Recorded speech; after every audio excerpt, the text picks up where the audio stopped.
Junior Super Bowl, another Jack Brugus video here. Today we are covering Liam Lynch. He was general for the Irish Republican Army. I'm just going to run through some of his qualifications. So he's the Chief of Staff of the IRA from the 26th of March 1922 to the 10th of April 1923. He was succeeded by Frank Aiken. Just some personal details. He was born on the 20th of November 1892. And I'm sorry, I'm not even going to try to pronounce this one. It is Baurnagurrahhy, County Limerick, Ireland. And then died the 10th of April, 1923, 30 years old only. Clonmel, County Tipperary, Ireland.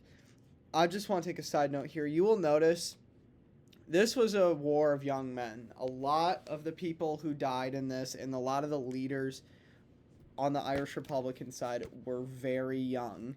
And it's a really big shame because a lot of young men did die in this conflict. Okay, so he served in the IRA from 1917 to 1923 as a general.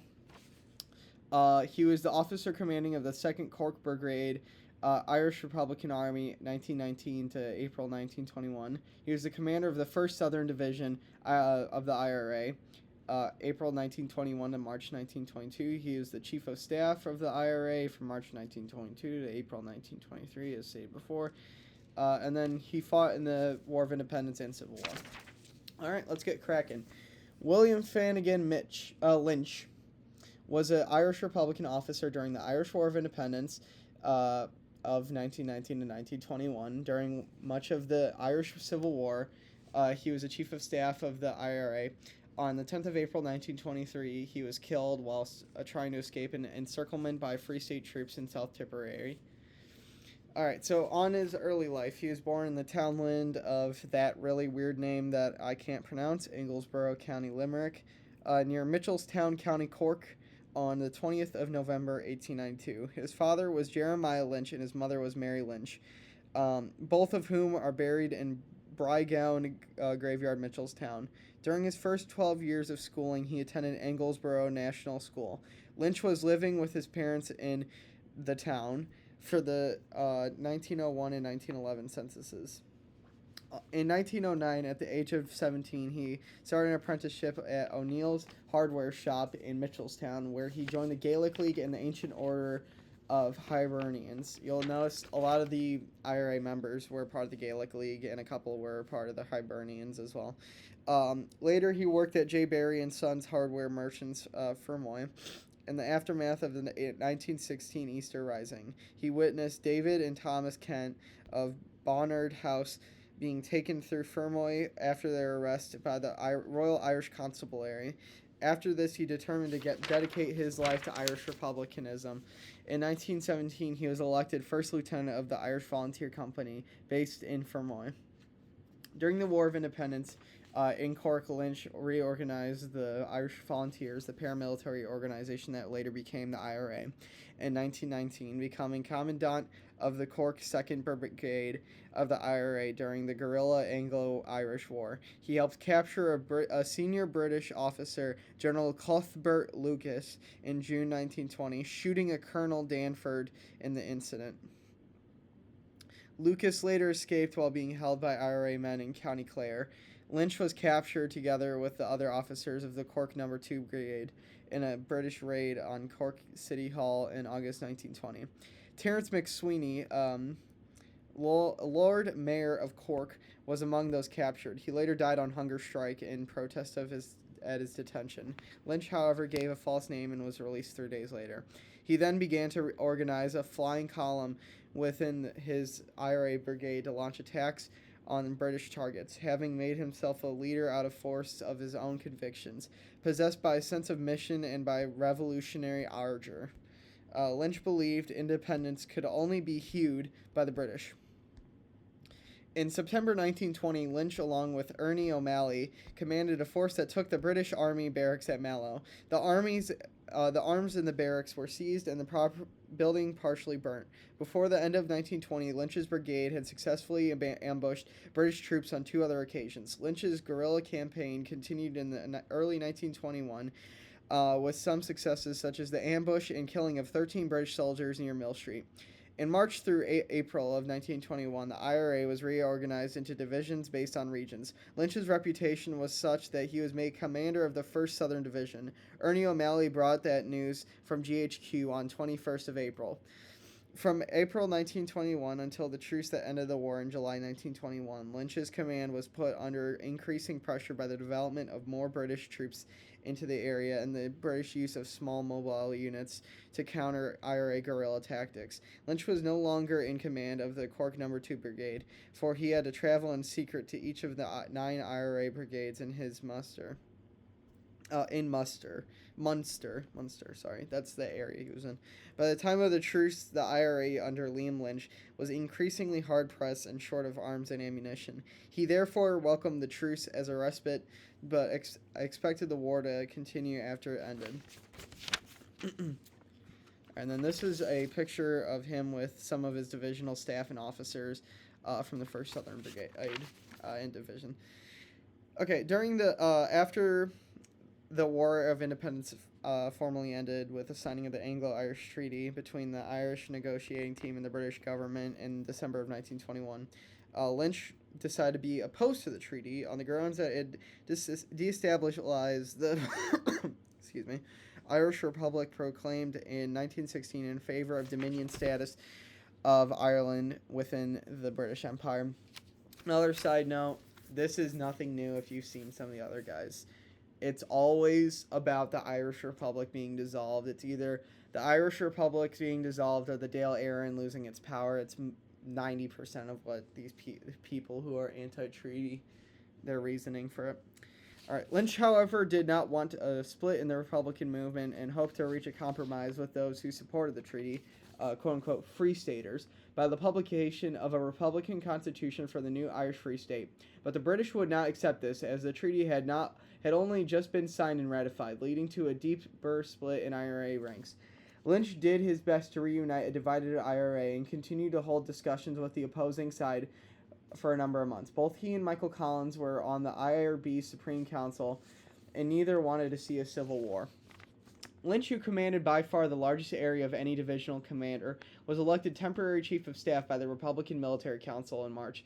His appointment as the chief of staff of the anti-treaty forces was confirmed on the 9th of April by the executive appointed by the Army Convention of the 26th of March. He did not participate in the seizure of the 4 courts in Dublin by a group of hardline Republicans in April of 1922. I'm sure you guys will remember Roy O'Connor and all of them. However, at the Third Army Convention on the 18th of June, following the defeat of a proposal he opposed to restart hostilities with the British, a die-hard faction broke away from his leadership and set up a new GHQ at the 4 courts. Lynch remained recognized as the IRA Chief of Staff by a majority of Republicans. This rift had been healed by the time the 4 Courts garrison was attacked by the newly formed National Army on the 28th of June, which marked the beginning of the Irish Civil War. On the 27th of June, Lynch and Liam D.C. had met with McKelvey and Mellows in the 4 Courts. The result was a reunification of the 2 IRA groupings with Lynch as the Chief of Staff. All right, during the Civil War, on the 28th of June, Free State forces arrested his party, including D.C., but Free State General Eoin O'Duffy allowed them to leave the city. Later, it was stopped by a Free State patrol in County Kilkenny and spent some time with enemy officers. A Free State publication stated that Lynch had been released on the understanding that he disavowed the approach of the irregulars. O'Duffy was adamant that Lynch had assured him that he would not take up arms against the government. For his part, Lynch issued a vehement denial of any undertaking having been given, in which regard he was supported by Florey O'Donoghue in D.C. Lynch now began organizing a resistance elsewhere. On the 1st of July, 1922, IRA forces occupied portions of Limerick City. At this time, Lynch also sent note to the leader of the Free State forces to discuss the possibility of a truce. Lynch wished to establish a Munster Republic, which he believed would frustrate the creation of the Free State. This Munster Republic would be defended by a Waterford-Limerick line from southeast to northwest. This consisted of the city of Waterford, the towns of Carrick-on-Suir, Clonmel, Fethard, Cashel, Golden, and Tipperary, and ended at the city of Limerick, where Lynch established his headquarters. He led Limerick's defense, but it fell to Free State troops on the 20th of July, 1922. He retreated further south and set up his new headquarters at Fermoy. The Munster Republic collapsed in August, when Free State troops landed by sea in Cork and Kerry. Cork City was taken on 8th of August, and Lynch abandoned Fermoy the next day. The anti-treaty forces then dispersed and pursued guerrilla tactics. His counterpart, Michael Collins, was killed in an ambush in Bale na Mbalth, Cork, on the 22nd of August, a week after the death of Arthur Griffith. Lynch contributed to the growing bitterness of the war by issuing what were known as the Orders of Frightfulness against the Provisional Government on the 30th of November, 1922. This general order sanctioned the killing of Free State TDs, members of Parliament, and senators, as well as certain judges and newspaper editors, in reprisal for the Free State's killing of captured Republicans. The first Republican prisoners to be put to death were 4 captured IRA men on the 14th of November, 1922, followed by the executions of Republican leader Erskine Childers on the 17th of November. These orders were acted upon by IRA men who killed TD Sean Hales and wounded another TD outside the Dale on the 7th of December, 1922. In response, the Free State shot 4 Republican leaders, Rory O'Connor, Liam Mellows, and Dick Barrett, and Joe McKelvey the next day. This led to a cycle of atrocities on both sides, including the Free State official execution of 77 Republican prisoners and an unofficial killing of roughly 150 other captured Republicans. Lynch's men, for their part, launched a concerted campaign against the homes of Free State members of Parliament. Among the acts they carried out were the burning of the house of T.D. Sean McCary, resulting in the death of his 7-year-old son, the murder of Free State Minister Kevin O'Hagan's elderly father, and the burning of O'Hagan's family's homestead in Shrad Valley in early 1923. Lynch wrote to Eamon de Valera that Free State supporters are traitors and deserve the latter's stark fate. Lynch was heavily criticized by some Republicans, notably O'Malley, for his failure to coordinate their war effort and for letting the conflict peter out into inconclusive and defensive guerrilla warfare. Other IRA volunteers felt that while Lynch was a decent man, he had failed to organize and lead the anti-treaty forces properly and did not possess the mindset of a revolutionary to strike early for a swift victory.